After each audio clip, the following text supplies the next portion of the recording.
5 de la mañana y ya está con nosotros como cada martes Cristian Valdivieso, nuestro panelista, director de Criteria. Muy buenos días, señor Valdivieso, ¿cómo le va? Connie Santa María también aquí ya conectada también con nosotros. Hola Connie, hola Claudia, ¿cómo ¿Qué están? tal? ¿Qué tal? ¿Todo bien? Gracias. ¿Cómo estás, Cristian? Buenos días. Bien, aquí tratando Oye, estuvimos... de dar el ancho con algo, Sí. pues estuvo el fiscal nacional, pues ¿quién es uno a esta altura? Imagínate. ¿Ah? Pero hay tantos otros temas que profundizar. Bueno, tenemos muchos temas sobre la mesa, como siempre, pero hay uno que yo creo que deberíamos mirar también tú como director de Criteria, y es esta aparición, este surgimiento ya más formal de la figura de Johannes Kaiser como una figura instalada en el escenario político. Lo habíamos vuelto a conversar en algún minuto, hace ya varios meses dijiste, bueno, hay que ver realmente cómo evoluciona, y parece que va evolucionando a un tranco al que habría que seguir en la pista, en el sentido de que incluso la figura de José Antonio Kast se ve amenazada por el ingreso de esta figura. ¿Cómo se ve cuando uno mira tu encuesta y las otras y hace cruce? Lo que se ve en términos evidentes es que ha ido subiendo. No fue una aparición fugaz la que tuvo Johannes Kaiser, como le pasa a otros que de repente aparecen con un puntito, 1,5, 2, y después desaparecen del mapa. Kaiser está instalado, y eso es un dato, y ha ido subiendo consistentemente, y hoy día evidente, ya hace un buen rato que parecía una amenaza para José Antonio Kast, y ahora es evidentemente una amenaza para José Antonio Kast. Yo creo que de alguna manera Kaiser le viene a quitar fundamentalmente espacio al mismo José Antonio Kast, que hagamos el autobombo a este programa. Se acuerda que lo comentamos hace prácticamente, 9 meses, que hablamos de que la figura de José Antonio Kast se venía desgastando, que ya había dejado de ser, ya no solo no era nuevo, sino ya no era novedoso. Y de alguna manera Kaiser es novedoso, ¿ah? Y en ese sentido tiene un espacio de crecimiento importante. Y vamos a ver qué significa esto. Yo tengo la impresión de que esto todavía tiene más que ver con quitarle un espacio a Kast, más que un gran crecimiento de lo que podríamos denominar la derecha extrema, la ultraderecha o la derecha no Chile Vamos, ¿ah? Porque en algún minuto Kast, con esto cierro, en algún minuto Kast sí marcaba 20 sí, o 19, te fijas que es lo que podrían estar sumando ambos hoy día. Connie. Claro, eso te estaba mirando, digamos, la última Criteria. Ayer comentamos la CADEM, que muestra por primera vez a Kaiser arriba de Kast, pero con un punto más. En el caso de Criteria no está arriba, pero sí con un crecimiento importante, ¿cierto? 7%, sí, está prácticamente... Claro, 7% versus un 4%, claro, creo que tenía antes, o sea, un 3%. Es significativo, claro. Mientras José Antonio Kast, que está con un 10, y Evelyn Matei con un 28. También está Michelle Bachelet como segunda, con un 11%, o sea, todos bastante más abajo. Por lo tanto, la tendencia es más o menos parecida en ambas encuestas. ¿A qué atribuyes tú este crecimiento ahora? ¿Es la falta de novedad de José Antonio Kast? ¿Es que Johannes Kaiser se ha puesto a la derecha de José Antonio Kast, si es que eso fuera posible? ¿Es que está de moda esto de ser libertario como Milei? ¿Cuál es tu explicación? Yo creo que todo eso, de alguna manera, Connie, todo lo que tú planteas, de alguna manera son los insumos que han cocinado a Johannes Kaiser y han permitido que vaya creciendo. Tengo la impresión de que esta lógica de ser disruptivo es muy atractiva para ciertos grupos que de alguna manera todavía encuentran ahí en la disrupción, en la confrontación, encuentran de alguna manera un desahogo a la frustración con la clase política en su conjunto, y además con valores que hoy día son bastante, digamos, no sé si libertarios o de derecha, pero son contra lo que naturalmente habíamos pensado que eran los valores más clásicos de la sociedad chilena. Hoy día hay una disrupción de eso. Algo antimujer, antiglobalización, muy nacionalista, muy anti-inmigrante. En ese sentido es mucho más figura tipo Milei que una figura tipo Bukele, porque yo creo que hay que separar a qué responde cada uno.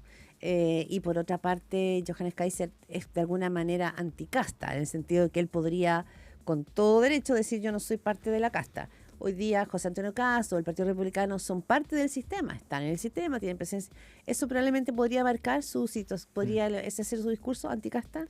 Sí, anticasta y anticast, de alguna manera, porque efectivamente José Antonio Kast no logra ser disruptivo. Claro.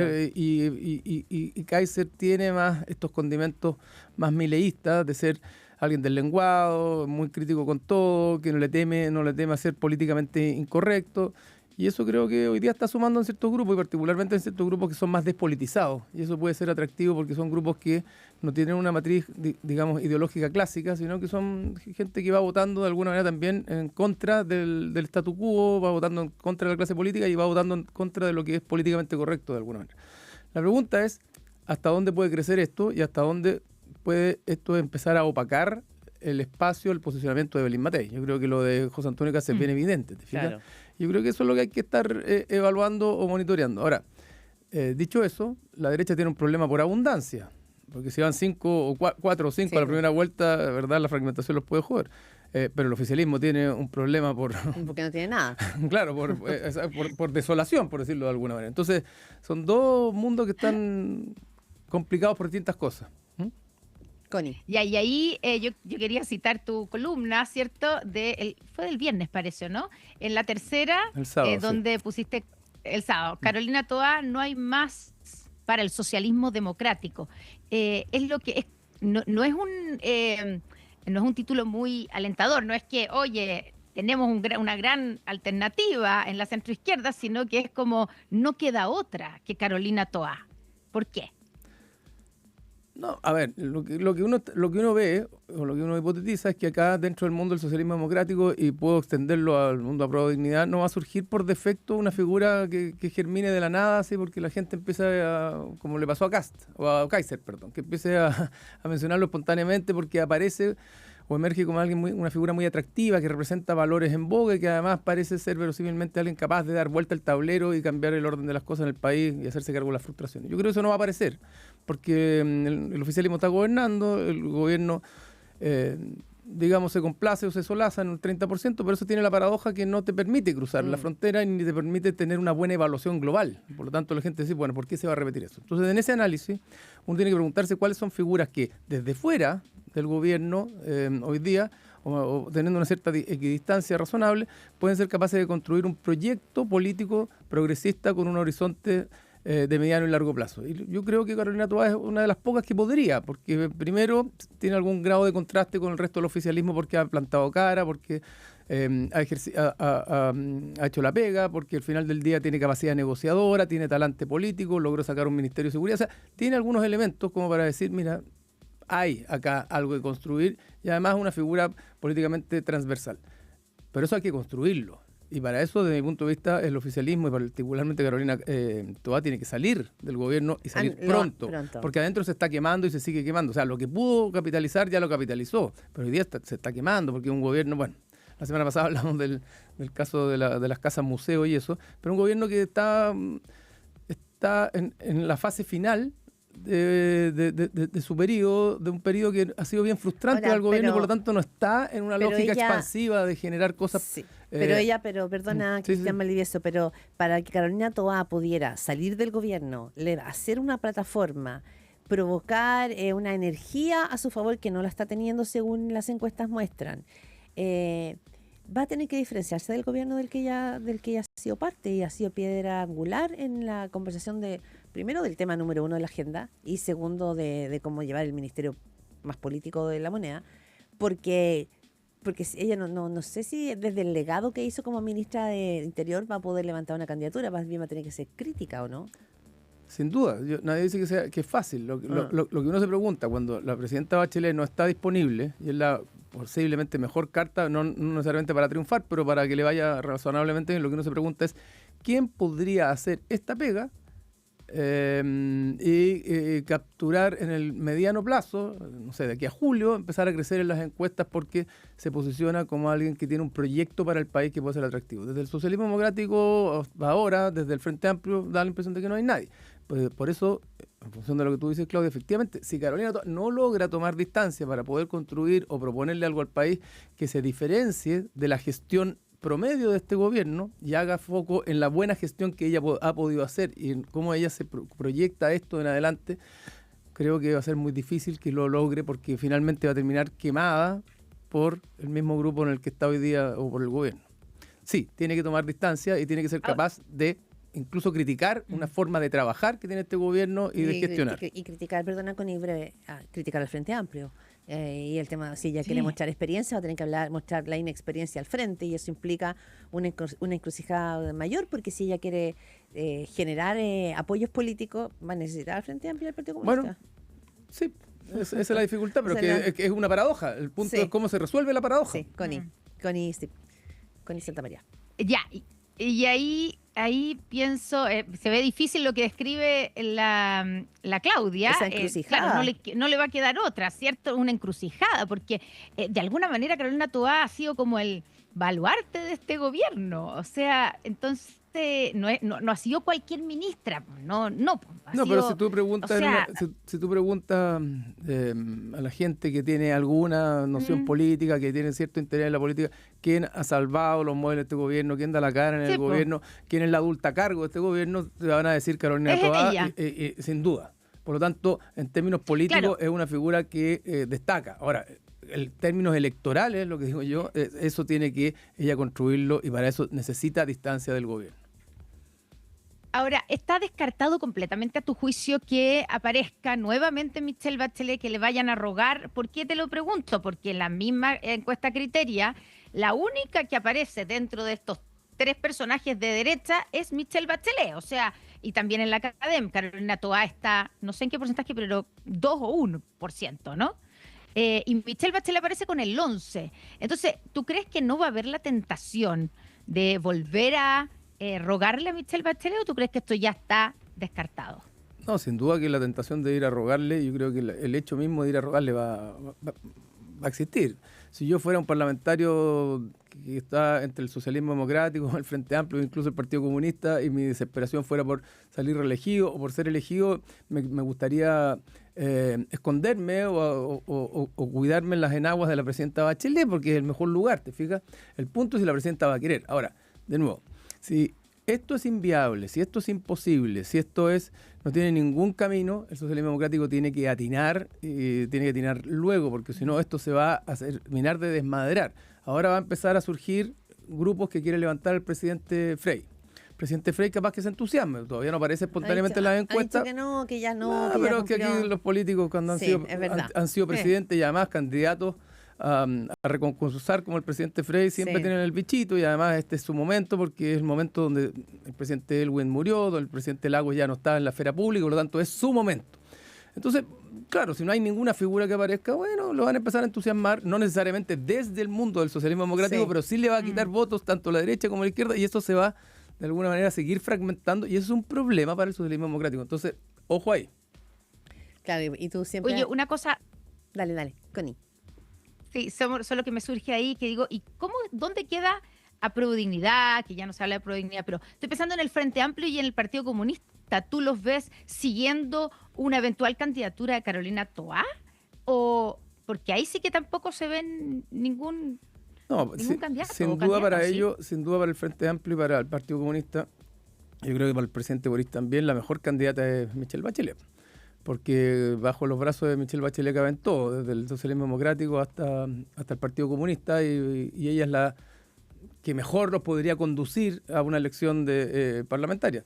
El punto es que si ella no quiere ir, van a tener que cuadrarse con quien mejor lo haga. Van a salir figuras del Frente Amplio, probablemente van a tener una cierta primaria, pero esto va a terminar, yo creo que esos son los planes que deben tener. Esto inevitablemente debiera terminar en un solo candidato para el mundo del gobierno, del oficialismo hoy día, porque si tienen más de un candidato, no hay ninguna duda, no les queda ninguna duda que la derecha es probable que pasen 2 candidatos de derecha a la segunda vuelta. Entonces, así como el exceso de posibilidades y oportunidades, como le pasa a la derecha, te hace fragmentarte porque todos se quieren quedar con el pedazo grande de la torta, cuando tú estás muy asustado, cuando tú estás muy temeroso, te permite plegar las velas de alguna manera y agruparte o agregarte para defenderte ante la adversidad. Entonces, ¿cuál es la persona que finalmente va a representarlo a todos? Como Michelle Bachelet no va a estar disponible hasta ahora, hasta donde sabemos, bueno, hay que buscar la que tenga electoralmente más capacidad efectivamente de impedir una segunda vuelta de derecha y que pase a la segunda vuelta. Ahora, claro, todos dicen que la reorganización o la configuración del mapa político, a medida que se acerca la elección, vuelve a mostrar, ¿no es cierto?, que existe un 40 y tanto por ciento que es de derecha, un 40 y tanto por ciento que es de izquierda, o sea que eso vuelve como a surgir. Y yo creo que Eso era con voto, esa Eso hipótesis con era voto voluntario. Hoy día tenemos voto no obligatorio, sabemos. no sabemos necesariamente. Yo no me imagino que un candidato del Frente Amplio, a no ser que la realidad me dé un portazo, vaya a pasar a segunda vuelta o vaya a sacar un 35%. No lo veo por ahora. Y además, ¿cuál? Claro. Ahora, otra cosa que yo creo que es importante en los gobiernos, o al menos hasta los gobiernos, hasta el 2000 probablemente, después se fue, era esta lógica de los papables, es decir, que los presidentes de la República elegían a una persona y finalmente ponían toda la artillería y la energía a favor de ese candidato. De alguna manera fue Lagos con Bachelet, ¿no? Eso hoy día lo podría llegar a ser Gabriel Boric. No. En ese 30% que tiene, ¿hay algún legado o la construcción, a tu juicio, se está visualizando la posibilidad de un legado que podría hacer ancla en la sociedad chilena actual o va a No. quedar ahí en su 30? No, bueno, evidentemente la izquierda tiene un porcentaje de votos, hay votos posibles, lo ha demostrado en las últimas elecciones. El punto es que tiene que esos votos convergir en un candidato y la lógica papábil ya no funciona. No le funcionó a Michelle Bachelet, no le funcionó al presidente Piñera, que se la jugó bastante por Sebastián Sichel, digámoslo, Sí. estando en el gobierno. De hecho, parte de esa operación terminó con Joaquín Lavín en el suelo. Pero así todo, Sichel lo pasó a la segunda vuelta. Entonces yo creo que es más complejo. El Frente Amplio tiene una gran figura que es Tomás Bodanovich, que le va muy bien, que tiene buena imagen, pero dijo que no. Entonces, frente a la pregunta es, ¿tú crees, como decía Connie, ¿tú crees que se van a terminar cuadrando con Carolina Toá? Mi reflexión es, bueno, si no se cuadran con Carolina Toá, ¿querrán cuadrarse con el presidente Frey? No lo creo. Además, no creo que el presidente Frey esté dispuesto a ir con ellos. Y si no es esa la hipótesis, ¿querrán cuadrarse mejor en vez de con Carolina Toá, con Claudio Rego, que capaz que termine diciendo, bueno, si aquí nadie atina y hay que salvar los muebles, voy a la elección? Yo creo que no lo veo. Claudio Entonces, Rego es más fácil probablemente hoy día. bueno, sí, probablemente, pero por eso te digo, si el socialismo democrático y el mundo del oficialismo no empieza a construir o apostar por alguien para ir a pelear una primaria, para pelear una primera vuelta, van a aparecer otros personajes que hoy día están en otras acciones o en otras responsabilidades, decir, bueno, aquí no está pasando nada y van a querer jugar cartas. Y eso va a desordenar aún más ese naipe y a fragmentar aún más lo que podríamos denominar el centro, la centroizquierda y la izquierda. Oye, se nos acaba un poco el tiempo, pero he escuchado por ahí una tesis, quiero preguntártela, de que hay una posibilidad después de estos resultados de que a la segunda vuelta pasen solo candidatos de derecha, o sea, 2 candidatas de derecha. ¿Tú ves esa posibilidad o es imposible? No, la veo completamente, y más aún si el oficialismo va dividido a la primera vuelta, de todas maneras, sino de dónde. Por eso te decía que qué candidato del Frente Amplio hoy día, Tomás Bodanovich dice que no va a ir, pero bueno, ¿qué candidato podría sacar 25, 26% para pasar a segunda vuelta? Yo no lo veo. Y si van divididos, digamos Tampoco que vimos a Gabriel Boric en la vez anterior. Andaba con cajita buscando los votos. Sí, andaba con cajita buscando los votos y andaba con cajita en un contexto donde estábamos en un proceso destituyente, por una parte, donde lo nuevo era por defecto lo que la gente andaba buscando, Sí. y además teníamos votos voluntarios. Por lo tanto, tú tenías que movilizar a tus huestes Sí. y las huestes estaban disponibles. Pero efectivamente, si tampoco aquí hay alguien que esté clavada a la rueda de la fortuna en esto, pero lo que quiero decir es que no lo veo. Si tú ves hoy día la Academia, si ves la Criteria y sumas las preferencias espontáneas de la derecha versus las preferencias espontáneas del oficialismo, más que te duplica el mundo de la oposición. Entonces no veo por dónde. No se ve. Hay que tener criterio de realidad en esto también. Entonces, a tu pregunta, Connie, sí. Y en gran medida depende de lo que haga el oficialismo respecto de su propia candidatura presidencial. Lo que es bien triste, creo yo, es como que no estamos hablando de proyectos país, no estamos hablando de cuáles serían las alternativas, estamos hablando de cuánto vale uno, cuánto vale el otro. Pero imagínate en lo que estamos, Claudia, Connie, que el oficialismo hoy día, no el oficialismo, algunos grupitos del oficialismo hoy día quieren ir a poner una papeleta para hacer otro plebiscito en la elección presidencial. O sea, no quieren hablar del país, no quieren hablar de la presidencia, no quieren hablar de todos los temas. Quieren decir, ¿usted quiere o no quiere AFP en una elección presidencial? O sea, ya estamos en cualquier espacio de ridiculez frente a la desesperación cuando tú ves que se te está desarmando el proyecto político. Por eso, atinen el oficialismo, porque lo contrario se va a encontrar, cuando despierten de la siesta, con un parlamento menguado en relación a lo que tienen hoy día y probablemente con lo que ellos definirían una reforma contracultural en educación, tributaria, ¿verdad? Y otras cosas. Ya, se ve complejo. Estamos entrando en etapa, estamos entrando en un año que va a ser muy decisivo y muy complejo en ese sentido. Y bueno, es tanto así que por eso que hemos conversado ya hace varias semanas que la reforma de pensiones se ha presidencializado y se acuerdan que ellos iban a entregar las indicaciones ayer. O sea, están ahí, está muy jodido esto, porque ya no solo se trata de cómo se acuerda una mejora en las pensiones, sino que de cómo el mensaje para el electorado al final del día. Exactamente. Que está a la vuelta de la esquina. Cristian Valdivieso, vamos a esperar que hoy Criteria. día se presenten. Vamos a ver si se cumple eso, que se presenten hoy día. Es que esas si no, ya se indicaciones. cae la Sí, reforma. se según pone, dicen. sí, porque mañana se discute, ya mañana ese es el plazo. Se vota. Se vota. Se vota. Cristian Valdivieso, director de Criteria. Muchas gracias, Gracias por a estar aquí. ustedes, chiquillos.